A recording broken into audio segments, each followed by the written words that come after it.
I'm Martha Thomsen, Senior Associate in the Environmental Safety and Incident Response Group at Baker Botts, here with our latest installment on important environmental updates from the first 100 days of the Biden administration. It was another historic week for the administration with the Senate confirmation of Deb Holland as new Secretary of Interior. Holland is a former U.S. representative for New Mexico and is the first Native American cabinet secretary in U.S. history. President Biden will also nominate Todd Kim to lead DOJ's Environment and Natural Resources Division. Kim joined the Biden administration in January as Deputy General Counsel for the Department of Energy. He previously worked as an appellate attorney for the division before becoming the first Solicitor General for the District of Columbia. Also this week, EPA announced the final revised cross-state air pollution rule update. The final CSAPR update requires electric generating units in 12 eastern and midwestern states to reduce their nitrogen oxide emissions as part of the Clean Air Act's Good Neighbor obligations to reduce impacts on downwind states. The CSAPR update implements the revised emission budgets through a controversial new trading program. Finally, the administration did not stop several new and modified nationwide permits from going into effect on March 15th. Nationwide permits streamline the U.S. Army Corps' authorization of a variety of activities and projects that cause no more than minimal environmental effects. The nationwide permits that went into effect this week were promulgated in the final days of the prior administration and may still be challenged. Hi, I'm Kyle Clark, partner in the White Collar and Corporate Investigations Group, with a look at the latest out of the DOJ. First, the Department of Justice has a new leader. Judge Merrick Garland was confirmed as the next Attorney General on March 10th. Judge Garland returns to DOJ after having served since 1996 as a federal appellate judge in Washington, D.C. And with Judge Garland now confirmed as the Attorney General, the Biden administration is turning its focus to filling the next layer of senior Justice Department officials, including the second-in-command, the Deputy Attorney General, and also the head of the Criminal Division, which is the largest division within the Department of Justice. As we await those confirmations, let's take a moment to review the latest announcements coming from the Special Inspector General for Pandemic Recovery. This position was created back in 2020 when Congress passed the CARES Act, which was the $2.2 trillion stimulus package.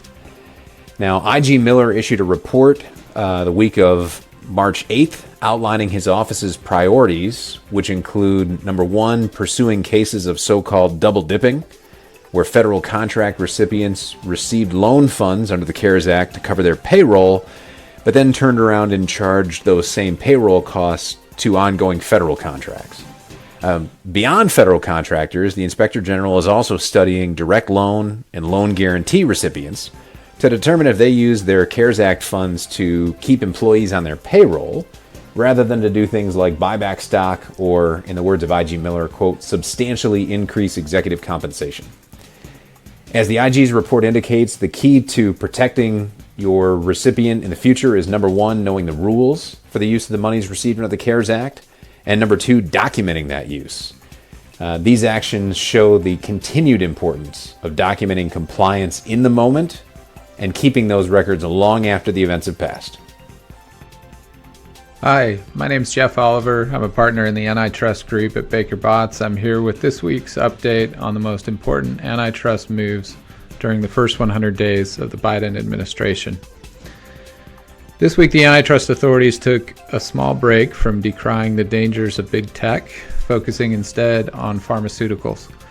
The FTC announced plans to reconsider its approach to policing pharmaceutical deals with a focus on more aggressive scrutiny. Acting Director Rebecca Kelly Slaughter stated, quote, "Given the high volume of pharmaceutical mergers in recent years, amid skyrocketing drug prices and ongoing concerns about anti-competitive conduct in the industry, it is imperative that we rethink our approach toward pharmaceutical merger review," unquote.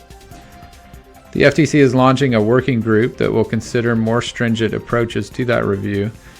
The group includes the DOJ Antitrust Division, state attorneys general, and competition officials in Canada, the UK, and Europe. In other news, on March 12th, the House Judiciary Subcommittee on Antitrust held a hearing on saving the free and diverse press. Representative David Cicilline introduced the proposed Journalism Competition and Preservation Act. The bill would essentially provide an antitrust waiver for news publishers to collectively bargain with large digital platforms. The idea is that such collective bargaining will allow publishers to receive fair compensation for their content, specifically benefiting small local publishers. The bill appears to have some bipartisan support for now. That's it for this week on Antitrust. Thanks for tuning in.